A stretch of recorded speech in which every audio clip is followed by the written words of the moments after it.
I don't think Calvin Ronald's good.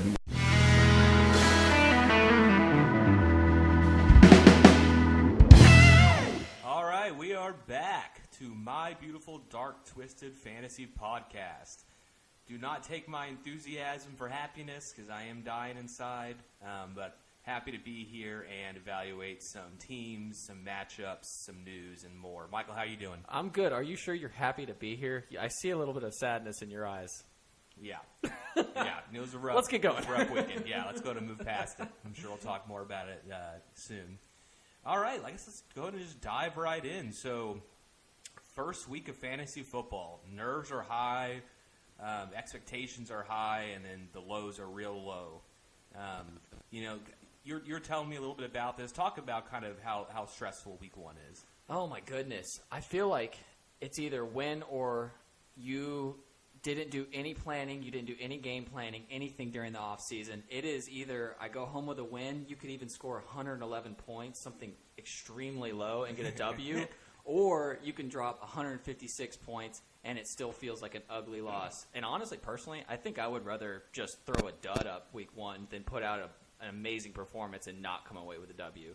At least with a dud, you just go, okay, eventually something's going to pop back up. But with this, like someone like Justin, he may never reach that again, and I'm scared for him. And so I just know that feeling of starting 0-1. Oh, no, I don't. But I can imagine what that is, and I can't. I feel bad for y'all. Yep, it does suck. You plan for like 3 months, and then you come in and you score just an atrociously low amount of points. That's fantasy football. Got to look to the future, realize it is just 1 week, but you're right. That first week is big. And real quick, I just want to know, I know you're fine because you know Rodgers is never going to do that again.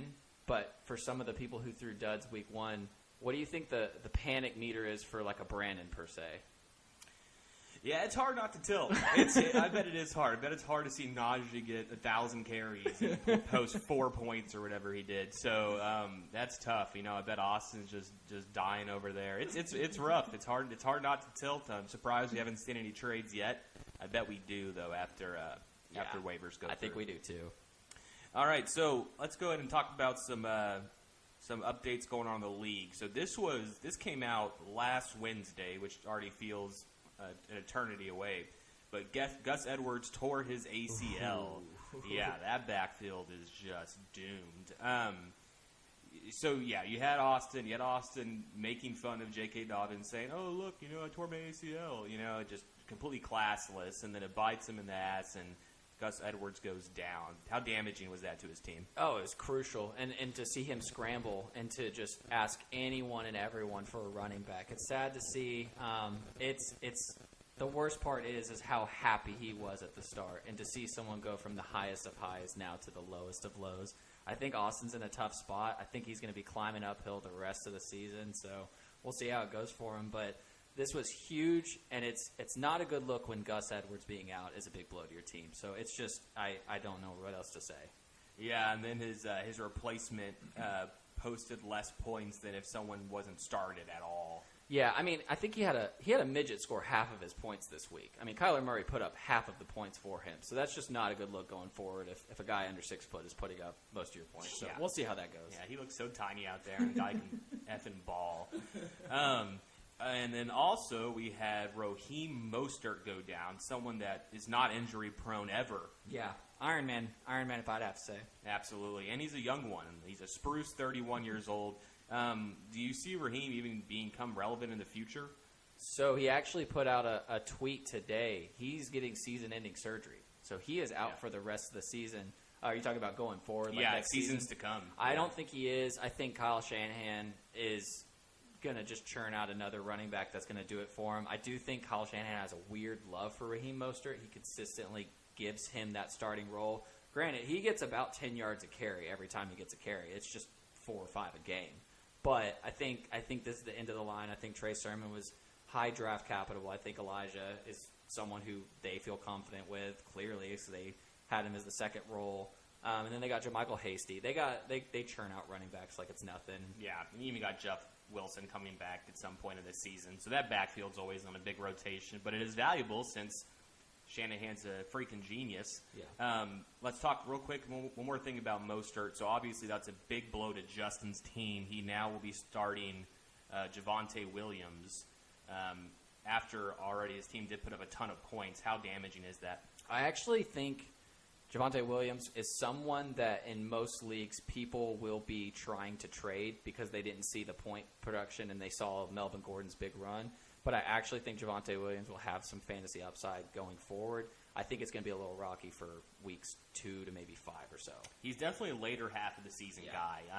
And I think I agree with you. He'll come on eventually. But also, Melvin Gordon's on a contract year. They have no reason not to just run the wheels and he's good. off of him. He's flat out good. I think Melvin Gordon, he's a little bit, and not to the degree of David Montgomery, especially with how much Montgomery's caught on fire late. He looked good. He did, but I feel like they kind of get put in the same category where they're not the elite running back, but Melvin Gordon was a former first-round pick. Like, the guy's got talent. He'll still be productive. It's just a matter of that offensive line staying together. And I think Melvin Gordon's going to be good, but back to your question, Javonte Williams, I think he's actually going to be fantasy relevant going forward.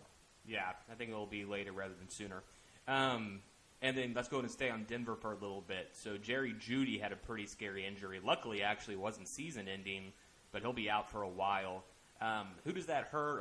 I mean, obviously it hurt CJ, but on the Broncos, does it hurt anybody else? Or also, who does it help? Yeah, I think last podcast we talked about the Broncos receivers. We were both very high. I think everyone and their mom was high on Jerry Jeudy. Everyone knew he was going to be a star of the season. I think Cortland Sutton goes up, obviously. I think Noah Fant's going to go up, and we were bashing him last week. I think Tim Patrick's going to be the sleeper pick this week. I think a lot of the fab is going to be the big topic of discussion for this podcast. I think Tim Patrick, I'm hoping nobody listens to this podcast by tomorrow morning, but I think Tim Patrick's going to be the steal of this free agency. Well, you already put it in the group chat, so the only one that wouldn't have heard it, I think, would be Chris. Yeah. But, we already know you're putting your 60 fab in on him. Yeah. All right. So, I agree with you. Everything there with the Broncos.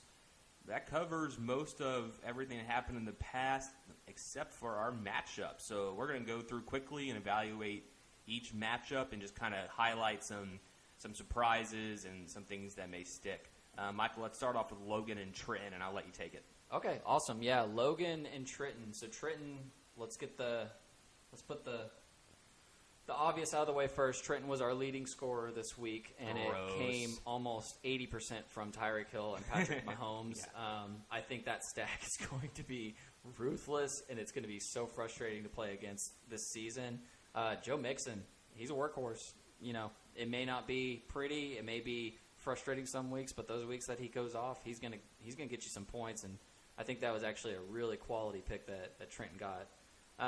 I think it'll be interesting to see moving forward. I think he's lacking a little bit of depth. I think he definitely regrets putting Jamar Chase on the bench. I don't know, if he just doesn't trust him, if he's just not a big enough LSU fan. But did he go to LSU? He did actually, and Trenton. I don't know if Trenton knew that. Does Trenton know that? That Jamar Chase went to LSU? Yeah. I don't know. Yeah, I don't know if Trenton's ever been on the LSU campus. He didn't know the running back, so yeah, we'll move on from that. But Logan's was the surprise for me this week because that guy went into full panic mode on Thursday night, and he put up a pretty good game. He put up 130 points. He beat several winners. I don't understand some of the texts he was putting in the group chat of just full-on panic, but sometimes you just run into a better team, and Logan did that again. Yeah, poor Logan. No, his team overall did decent. I think you're disappointed with Calvin Ridley's output there, and obviously Derrick Henry. Really, it's not a bad thing when it's all your role players that are doing well, and it's the guys that you can count on moving forward that do bad. They're probably going to bounce back. Yeah. Except for the fact that Atlanta probably looks like the worst team in the league to me. They are the worst team. They looked horrible, and I watched that game for selfish reasons with my Eagles players, but they looked horribly out of sync. There was no rhythm whatsoever. Interesting from an Arthur Smith team. What's interesting, though, is Mike Davis didn't have the greatest fantasy game. He got his touches, and I don't think there's any worry about him getting the amount of touches going forward. I think Tyler Higbee actually got a lot of targets. I think Matt Stafford has shown in the past he likes to target tight ends. So if I'm Logan, I'm not too scared. I actually think he's got a pretty decent team. He's got Odell Beckham coming back, and he's got Curtis Samuel. I think he's got some depth too. So we'll see how he does doing forward. But I think it's a little too early to hit the panic button for him. Yeah, I agree with you. Overall, I'm looking at Logan's team. I think he did perform pretty well. Let's go back to Trenton for a second and talk about some players that did do very well. I mean, Joe Mixon looks like he's a full-on workhorse back. I think if you extrapolate his performance from that game across the whole season, he's going to have like 400 carries. So just not obtainable or not sustainable. Right, and I don't think his body would be able to hold up. Josh Jacobs with 2 touchdowns. I don't think that's going to go on often. Tyreek's going to Tyreek. That's another day at the office. What I'm most interested in is in his flex. Devontae Smith, the rookie, had a really good game. How much of that is just going against a putrid Atlanta defense, and how much of that is the fact that you actually think that Smith will be pretty sustainable this year? I mean, you have to factor in Atlanta's defense. I target them every single year for people who I'm trying to start if I'm in a pickle or in a pinch. Devontae Smith is their number one, and it's not close. He was dominant out there, and they were moving him around all over the field. They were getting Jalen Hurts rolled out, throwing it to him. Devontae Smith's that was a pretty dang good showing as a rookie. Yeah. Lastly, Ryan Fitzpatrick looks like he's going to be out for a while. I think I gave Trenton some shit on the last podcast saying he'll be dropped by week 2 or 3. Does he get dropped right now? I don't know. He got drafted in the first place, so I don't know if it's fair to try to get in the mindset of Trenton. It's a shame because I wanted him to be dropped for merit and not from injury, but yeah, I think it's pretty safe to say even for Trenton, he should drop Ryan Fitzpatrick. But he might hold him just out of sheer pride. Yeah, out of sheer pride. He'll throw him in the IR and just waste that spot. All right, good job, Trenton, on the win. We'll see if you can keep it up. All right, next matchup. We're going to do Brandon versus Matt. Let me scroll over to him real quick. All right, Big Nip Energy versus Smell My Stinky Pitts. Oh, boy, did we smell those Stinky Pitts this week, Brandon. Your team was bad. Even I outscored you by a huge margin. But when I'm looking through this, bad game for Ryan Tannehill. I don't see that continuing. Austin Eckler, this is kind of our concern that we talked about at the beginning. He fell into the end zone. He was dealing with a hamstring problem. But I don't know. I just don't think he's a workhorse back. So it'll be interesting to see if that continues on. Najee Harris has to be the most disappointing, right? Yeah, absolutely. Najee Harris he's going to get the work, though. I think I saw that he got 100% of the snaps, so I think there are better days ahead. That offensive line looked bad, though. They looked offensively very stale. But, yeah, they went against a decent defense. Cortland Sutton has better days ahead. Kyle Pitts, we knew Brandon overdrafted him. He could be a later half of the season stud, but you just don't know with rookies, and especially rookie tight ends. Yeah. Marquise Brown overperformed. He was his best player. Overall, terrible week for Brandon, but better days to come. There's not much to say for Brandon. That was just atrocious. I think you have to hope for better days. Yeah, I think I do, and a new team name would be nice. Big Nip Energy. Well, did Matt really flash his big nips at everyone this week? He picked up where he left off last season. Tom Brady had a effing field day. Dalvin Cook's doing Dalvin Cook stuff. I hate to give Matt credit because he's so damn cocky, but David Montgomery looks good, and I think that's probably going to end up being the steal of the draft going into, what was he, in the third? Yeah, I think so, and he went around the Chris Carsons and he was a little bit before the Mike Davises, but a lot of people were kind of putting him in that little pocket, the DeAndre Swifts. I think he's clear-cut above those guys. I think he would have been a second-round value at this point. Yeah, he's great. Probably keeper potential, honestly. Yeah. T.J. Hawkinson looked fantastic. I mean, you had that weird comeback happen. Yeah, by default. I mean, T.J. Hawkinson and the running backs are literally the only people Jared Goff can throw to. I think I saw between T.J. and the two running backs, they ate up like over 60% of the targets. Oh, my gosh. It's going to be bad. It's going to be bad in Detroit, but it may be one of those Blake Bortles years where even Jared Goff becomes fantasy relevant because they're just always down and they're always throwing. But for T.J. Hawkinson specifically, he's going to be another guy that should be looked at as a keeper going forward. Yeah, and then you have another option here with Antonio Brown. I mean, a little bit over 30, but he looked great. Yeah. I mean, did you see any reason why he's not going to be an elite-level talent again? That fade that he caught the touchdown on, if anyone can go back and look at that stutter step he had, he looks like he's 24, smooth as can be. He's still got it. He's still a phenomenal route runner. Yeah, and then I was very impressed that Brady was able to put it on the money. Yeah. It's like, when will the man stop? Yeah. Matt's got the old team that's going for one more championship right now. Yeah. Your team's pretty good, Matt. The only downside I really see is Julio. I think you're going to have a few of those frustrating games from him. But if that's your only problem, that's a pretty solid team. Next, we'll pass it over to Josh versus Austin. Yeah, let me find them real quick. Speaking of Stinky Pitts, let's talk about Austin. Started off out of the gates, some would say slow. So he had Ronald Jones as his RB2. I don't think he played in the second half, and he ended up with negative 0.6 points. Oof. That's not a winning recipe. He followed it up with a flex play of Brandon Ayuk with 0 points, and then closed it out with a 4-pointer with the Bills' defense against Pittsburgh. Robert Tonyan scoring 2.8, just now seeing that. The fact of the matter is, if he didn't have Kyler Murray, he had an historically bad week. So if I'm Austin, and this is something I want to get your opinion on, you have one of two options. Do you just try to build from what you got and hope that, Kyler Murray keeps you out of the Sacco Bowl, or do you trade Kyler Murray to just restart your team, essentially? Yeah, you got to take some of these pieces that are there and keep it as the core, but he's got to make moves. I think he's going to be in a position forced to downgrade either Kamara or Jefferson in order to be able to get another tight end. I mean, Brandon Ayuk doing 0 is brutal. I think even Scary Terry may be in trouble with Heineke starting.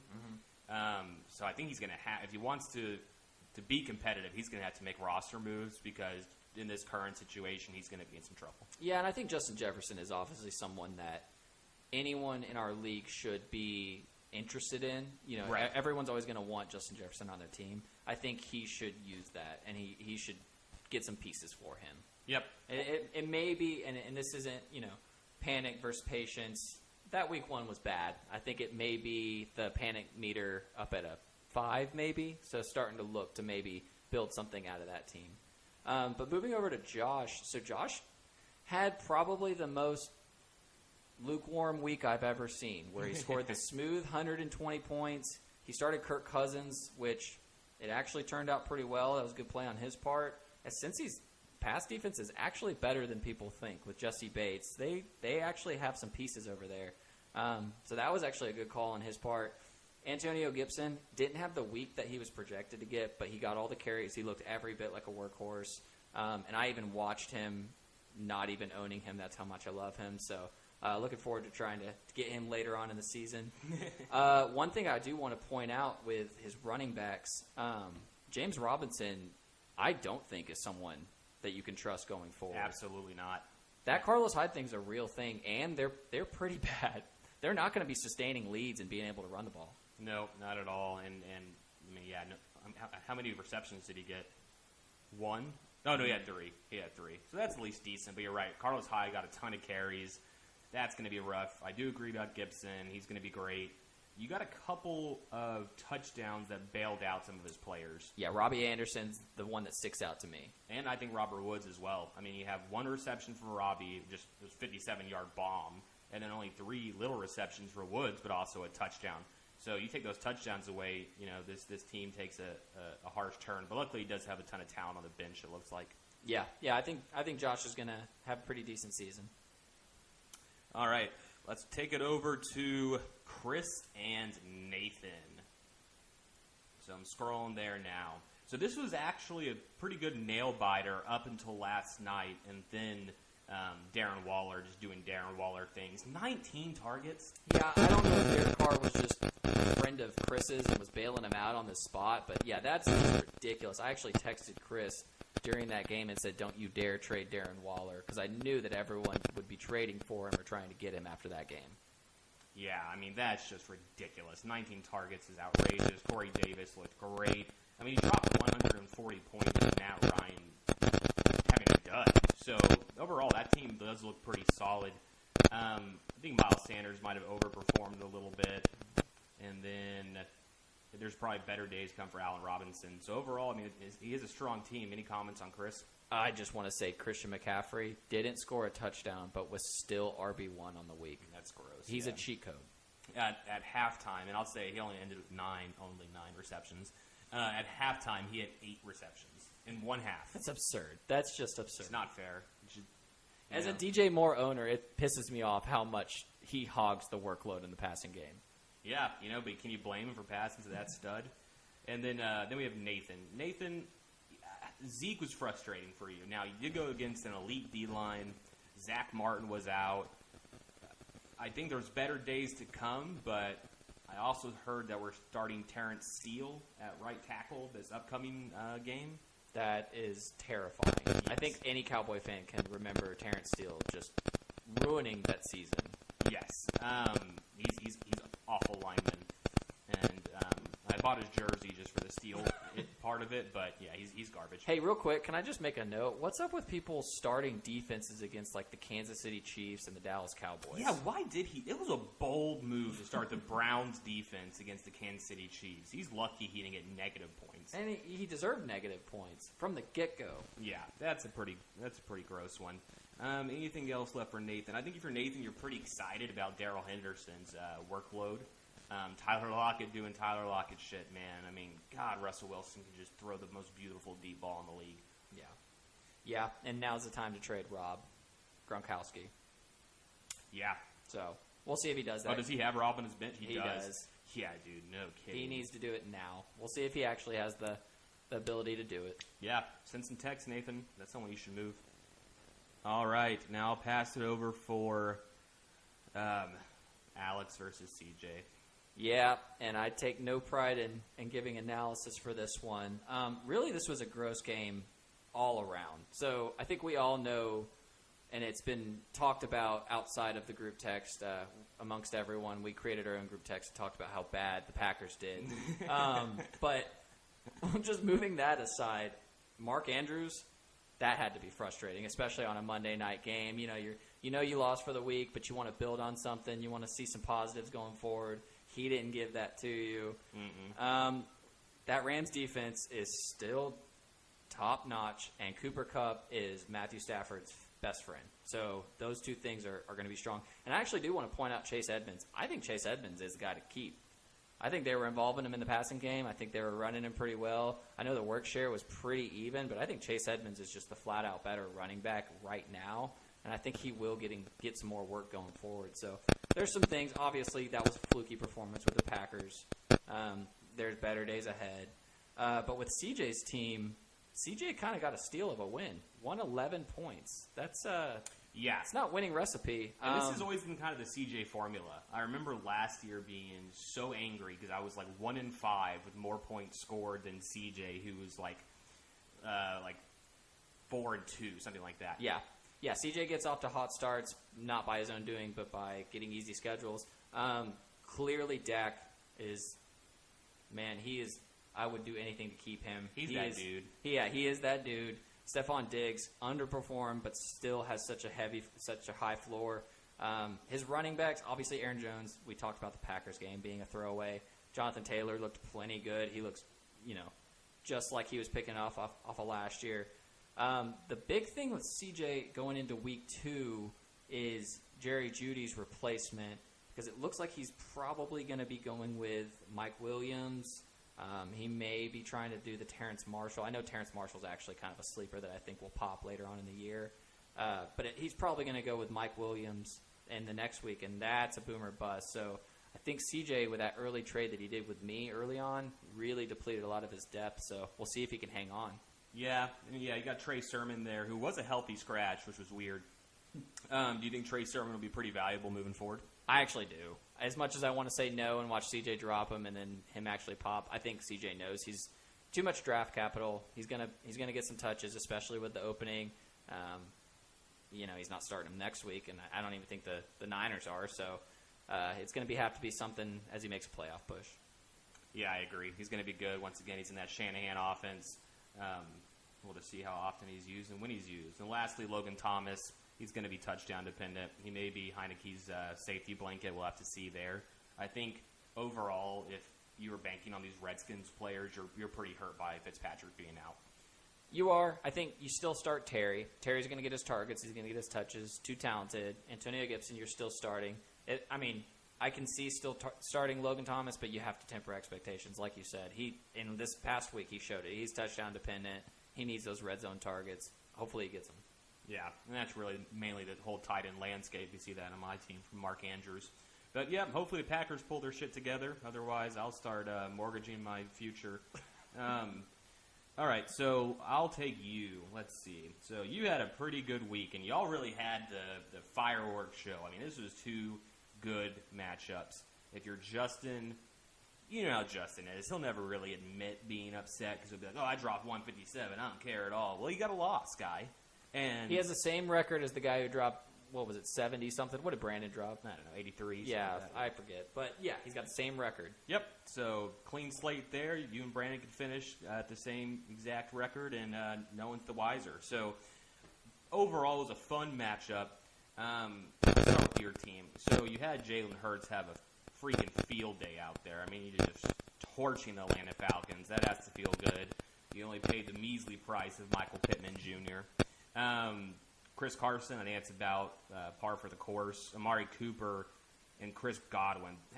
Tell me how that felt. You left Thursday with that many points. I mean, are you in cloud nine or what? That was the funnest football game I've watched in a long time. Definitely since the Tony Romo years. That was so much fun to just watch all the points. Obviously, Cowboys lost, but to just watch your guys go off in a primetime game to start the year, that was the best feeling ever. Yeah, that's a ton of points coming out of a Thursday night game. That's pretty much your ideal situation. Obviously, Saquon's pretty disappointing. I don't think it's a huge shock. It's a decent defense he went against. It's a terrible team. And, you're kind of easing him back in. I don't think they gave him a ton of carries. Any thoughts on Saquon? Yeah, I actually almost started Gaskin last second. I wanted to, I've been trying to move Gaskin, but I actually do believe in him a lot, and I wanted to prove to people that I actually did believe in him. I think he's going to be the workhorse, so I was going to start him because I just think Saquon, the reports were they were going to ease him back in. Next week, I actually am benching Saquon, not because I don't believe in him, but I just think he needs to work into this, and then by week 3, it should be all systems go. Even though that team is awful, he's going to get his receptions. He's too talented. He's going to be fine going forward, in my opinion. Yeah, I was checking the Giants subreddit just to kind of see what all the fans are saying, and then they got the fire Jason Garrett thing going on. So, well, that sounds familiar. Yeah, we dealt with that for about 10 years. Goddard did great. I think you're going to see more of that actually, just because I think Ertz is injured. And then DJ Moore, that's a solid game, no touchdown. So overall, I think your team did fantastic. Same thing with Justin's, right? He did take that loss, but you got to feel pretty good about Adam Thielen having 2 touchdowns. Travis Kelce's doing Travis Kelce things. Something I don't understand. I don't know if Brandon Cooks is going to be able to have 5 receptions for 132 yards week in and week out. I don't know if you saw a couple of his receptions, but they were in between 2 defenders, jump ball, just mossed the 2 defenders. I don't think you can count on that every week, especially from Brandon Cooks, who's a small body receiver. Yeah, he's a burner, but I think that's a little bit of wishful thinking he's going to do that consistently. I'll tell you what, Travis Kelce is miserable to watch play against. That Chiefs game, the Chiefs-Browns game, him scoring that late touchdown, I think the little barometer for projected winning or win probability or whatever was at 99, and then after one drive against Travis Kelce, it went down to like 50. Oh my gosh. He scared the crap out of me. So Justin actually is getting, some validity for taking him in the first round. No, it's looking like that was very warranted. He's a beast. He's Mahomes' favorite target. It's frustrating seeing CEH out there wide open for the check down. Why are you going to check it down when you have Tyreek and Kelsey down the field? Absolutely. And then lastly, I think Josh Allen underperformed, so he could go up there. Yeah. Overall, Justin, your team looks solid. I do think you'll have some variance out of Thielen and Cooks. All right, that covers all our matchups. We're doing okay on time. I want to talk a little bit about Fab. So this is always the most exciting Fab week because everyone's got the full wallet, right? You got all the money, and now you can blow it. So let's start with the big ticket item. Mitchell, right? He did pretty good for the Niners. He got most of the work. People are running back needy. How heavy are people going to go? I think somebody like Austin or Justin is going to go over $50. Over 50? I think somebody is going to go over 50. Now, obviously, most of the league won't match that. It won't be a close race. I think someone is going to say, I'm banking on this guy that nobody knew about 2 weeks ago. But I have a weird, bold prediction feeling that it's going to be over 50 this week. Yeah, and I get it. I mean, they're both in dire need of a running back. I think it's no secret it's going to be Austin or Justin. Yeah, absolutely. And it's one of those things where it's like, if there ever was a time other than a major injury for like a McCaffrey Cook, one of those just stalwart running backs, it would be week 1 when the season plays out and you actually see how these coaches really feel about their players from training camp, from all those mini camps and everything. I think this would be the time to be aggressive with your fab. Yeah, it is. I think from years past, there seems like less good options to pick up from the wire, in seasons past. Have you noticed that? Yeah, I think that just kind of comes with our league being a little bit better. That's a good point. You hear other podcasts, other experts in fantasy news telling you to pick up certain guys that have been held for 3 weeks by then. So I actually do think that that's a credit to the league, but I think there's still ways to win the league by using the free agency. I don't think you're going to win solely from doing that, but there's definite value to it. Yeah, absolutely. Okay, so Elijah Mitchell's going to go for the most, and it's going to be Justin or Austin. Okay, so which one's your guess? Do you think Justin or Austin?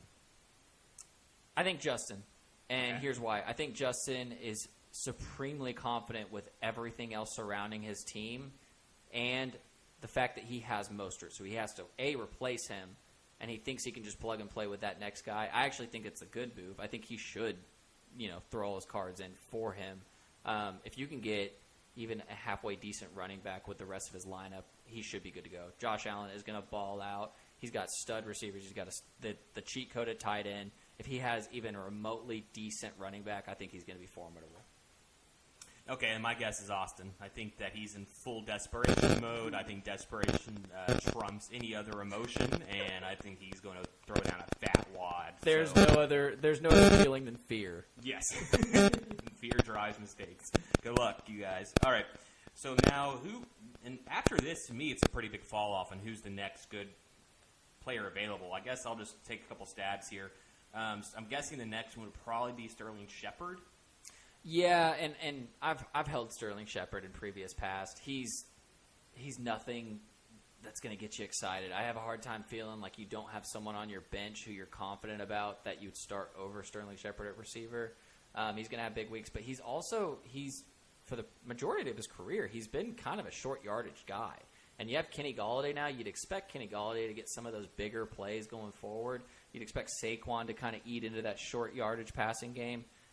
I don't see it. I think that was more of just kind of a week 1 anomaly, but we'll see. I think someone will bid for him, and someone will try to take that chance with him. Yeah, I think regardless, he needs to be scooped up. There's definitely players to be dropped for him. Yeah. I think you're probably right. It's a dart throw. You don't know. But I guess the one silver lining there is him and Daniel Jones probably do have some rapport. Yeah, I mean, he's the longest tenure Giant, which just sounds crazy, but there is some value there. I just don't know how confident you are picking him up and playing him next week. Yeah.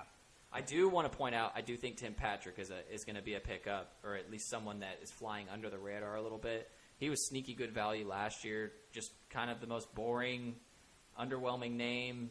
Plays out in Denver with bad quarterback play. No one really thinks of it, but he puts up some production. I think with Jerry Jeudy being out, he's going to be a pretty good sleeper pick on the waiver wire this week. Could be, and they like those short throws in Denver. Okay, and then you think anyone's going to take a stab at Jameis?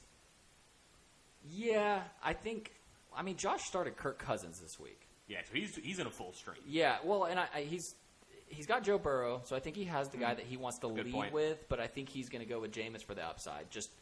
And I don't think that's necessarily a bad move. I think you could easily drop Kirk Cousins. That's not someone that's needing to be on your bench, so I would have no problems with him dropping Kirk for Jameis. I mean, the upside is there for Jameis. Yeah, that offense looked good. It looks like they're going to be mainly defensive and run play, and Green Bay obviously gave a lot of short fields to Jameis as well. I think his yardage was extremely low. Didn't he have only 11 completions or something? Something absurd and 5 touchdowns. Yeah, so he has 148 yards for 5 tutties, which is ridiculous. And then the app's not telling me how many completions he has. But yeah, I watched that entire game, mind you, and it was hell on earth. All right, anyone else here you want to talk about? There's a couple tight ends, but Cole Kmet, I think he's got some upside. He got some targets. I agree with that. Yeah, I think there's a little bit of value in tight ends. I think tight end's going to be one of those revolving doors with a lot of people who don't have the Kelseys and the Hawkinsons and the Kittles. But that's pretty much it for the most part. Yeah, obviously the biggest need is running back, but I guess you might have a couple people taking stabs at Damian. And then lastly, what do you think the New Orleans defense will go for? Who are they playing next week? So New Orleans defense is matching up against Carolina. So they just lost Marshawn Lattimore. Did they? That's a massive loss. Season ending? No, a couple weeks. He's week to week. I think someone's going to pick him up because they just were too dominant and they still have a lot of value there. I actually think some of the Carolina offense is a sneaky play this week, specifically because of that. I think someone's going to pick him up. I think they're going to throw $5. I think people overbid for defenses all the time. Someone's going to do it. Someone's desperate. That 0-1 feeling, and I can't say I blame them. That 0-1 feeling is a lonely feeling. People are going to spend some money to make sure that gets turned into 1-1. Yeah, absolutely. I mean, you have me here considering trading Devontae and Aaron Rodgers for Brandon Cook straight up. Okay, so how are we doing on time? We're doing decent. All right, real quick, we're going to fly through some Week 2 outlooks, talk about, see if there's anyone that we think is underprojected or overprojected, and just ultimately who we think will win, see if it differs from ESPN's rankings at all. Michael, I'll start with you. And we're going to do Matt versus Logan. Yeah, this is the rivalry. I think I heard Logan say, I'll score more points than you are the reigning champ. So this is the one. This has extra blood to it. This is going to be pretty intense to watch. You know what this rivalry reminds me of? It reminds me of UNT SMU. Because UNT claims SMU as their rival. SMU has no interest in that. Yeah. And that's, to me, is Logan hates Matt and wants to beat him so bad. And Matt's not concerned with Logan at all. It's the little brother, big brother. I really think it is, and Logan is ready to come in this week and prove that he is now the big brother. I don't think it's going to happen. As it stands right now, Matt has a 53% chance win probability. I think some of these matchups look pretty good for him. I think David Montgomery went against the Rams last week. He goes up against Cincinnati this week. DK Metcalf is going to go up against Tennessee's defense. Oof. Yeah, I think it's going to be pretty brutal. Antonio Brown gets to go up against Atlanta with Tom Brady, so that stack is going to be right back in motion. Yeah, it's going to be And nasty. the Patriots get to play the Jets, so that defense with Bill Belichick, who's dominated the Jets for decades, it might get ugly early. But I will say for Logan, he's got a couple tough matchups. I think Calvin Ridley against Tampa Bay is not as bad as it sounds because their starting corner went out last week with an injury. And you're not going to run on Tampa, so they're going to have to throw it. They're going to throw it. Calvin Ridley's also one of the best route runners in the league. He's going to get open. Logan might be the person who pays $5 for Saints defense because as it stands now, he has the Vikings against Arizona. Yeah, can't do that. Cannot do that, Logan. I think Logan's kind of in a tough spot with matchups this week, actually. I agree. At least you have Russell to kind of cancel out anything that Metcalf gets for that 6-point receiving, 6-point throwing touchdown. But other than that, yeah, I think it's going to be an uphill battle for Logan. I wish you the best, man. All right, I'll take the next one. Who we got here? Brandon versus Chris. So, all right, Brandon, let's see if we can get you a win here. We currently have Chris projected 10 points more. His quarterback is a winner over Tannehill. McCaffrey's a winner over Eckler. And then it has Najee as a winner over Sanders. I think Najee's going to have a bounce-back game. So I don't see Brandon dropping 83 points or whatever again. I think Najee against the Las Vegas defense is going to be a good get-it-right game. I think you'll have Sutton do some stuff with Judy out. And A.J. Brown versus Seattle's defense, who I don't think is a great defense. They did look better, though. But still, I think you'll see Tannehill and A.J. stack up a little bit. So I think Brandon actually has a shot here. And then you have Christian McCaffrey versus New Orleans. So I think Brandon does have a chance, but overall, Chris's team is just better. It's just better. So it's hard to go against ESPN and say I think Brandon will win because he just has overall a more solid team. But at least CMC is a tough matchup, right? You kind of take that with what you can. Yeah, and it's one of those things with Brandon, if you're looking after week one and questioning if you're going to be a Jekyll and Hyde type team this season, you can't beat teams that have Christian McCaffrey and Darren Waller on them. I think Chris has a pretty safe floor with those two going forward. So if Brandon's going to be Jekyll and Hyde this year, he's going to have to be Hyde this week because he can't be throwing up those duds anymore. Right. And at least got Waller against Pittsburgh, too. So you got a shot, Brandon, but once again, uphill. All right, you take our next one. We'll dive into Trenton versus CJ. Both are 1-0. Both of them 1-0, and this is where you start to prove if you're real or not.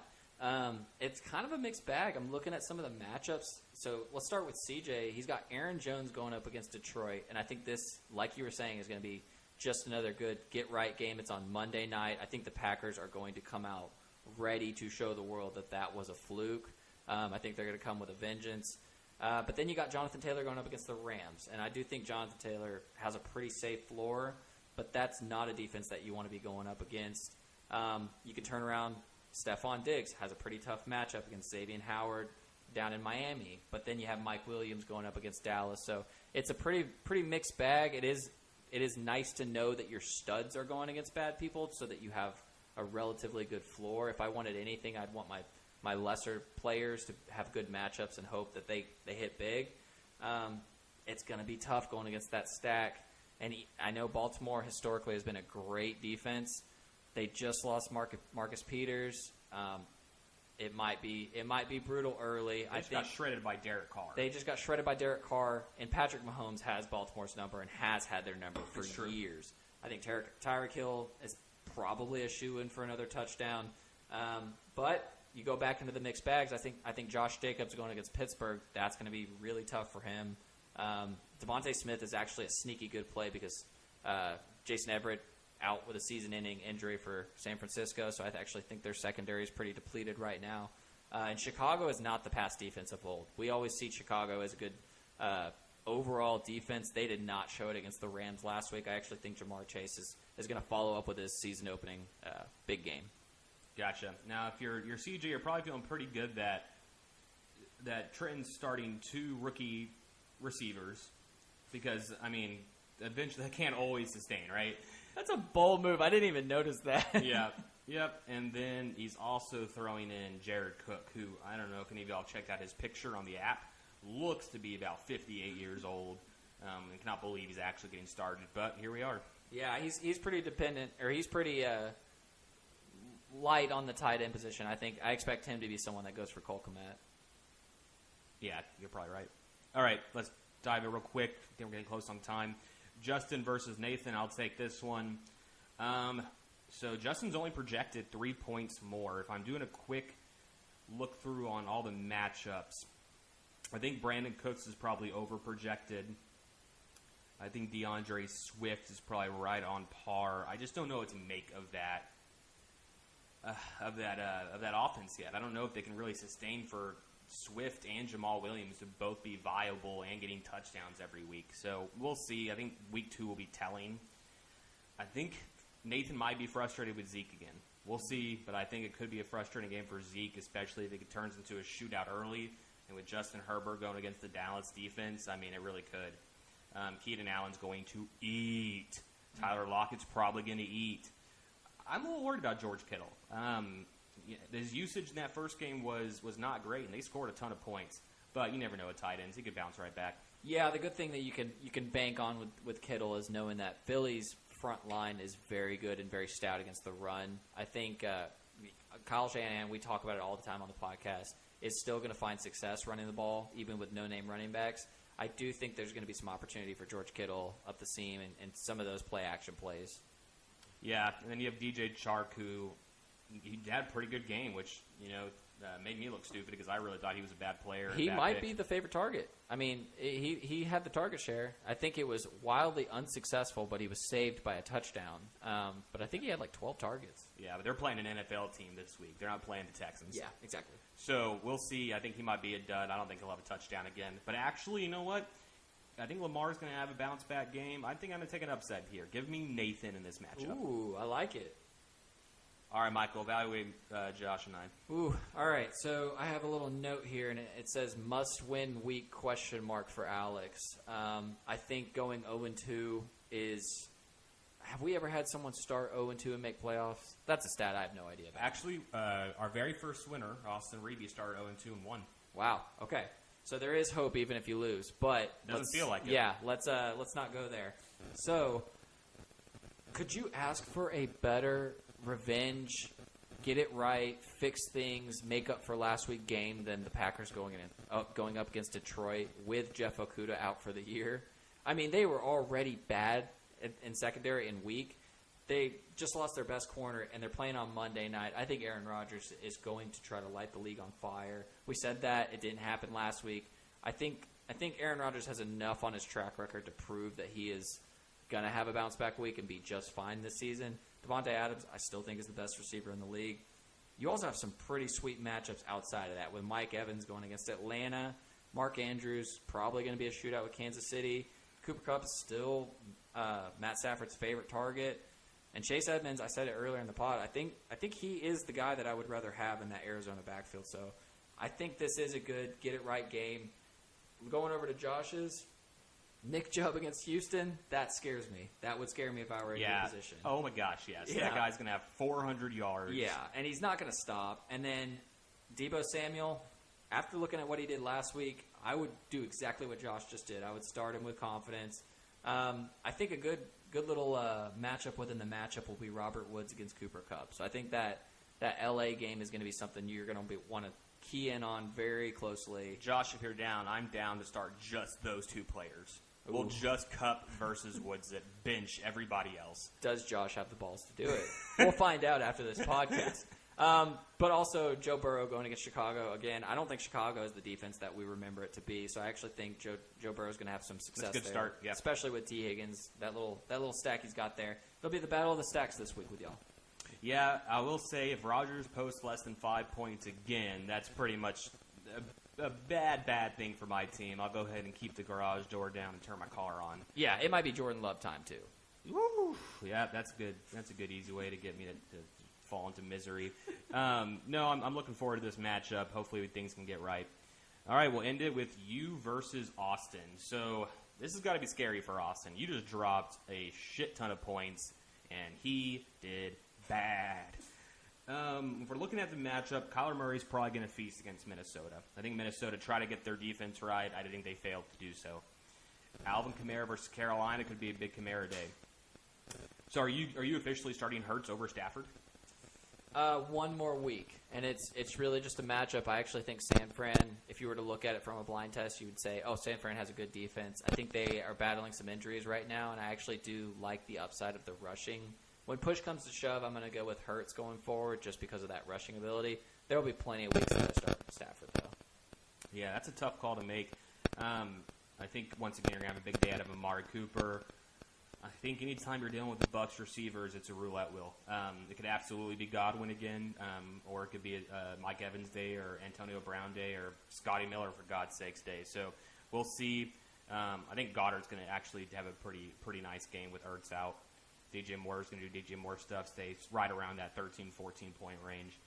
And then Austin's about to drop $94 on Mitchell, so hopefully he's not starting Jones. Justin Jefferson in Arizona could be a good game. I think that game could actually be pretty high scoring. It'd be interesting to know the over-under.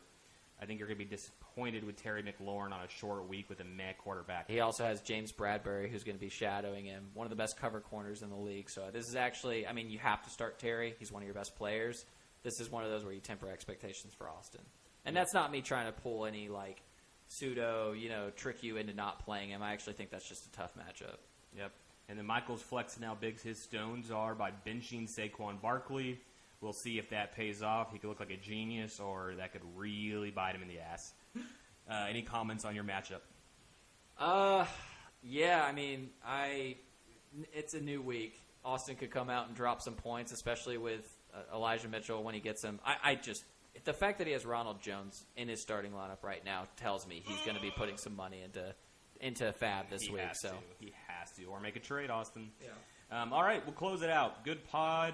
good luck to everybody in the upcoming week, and I can't wait to see what stupid purchases you make on the waiver wire. Later, guys.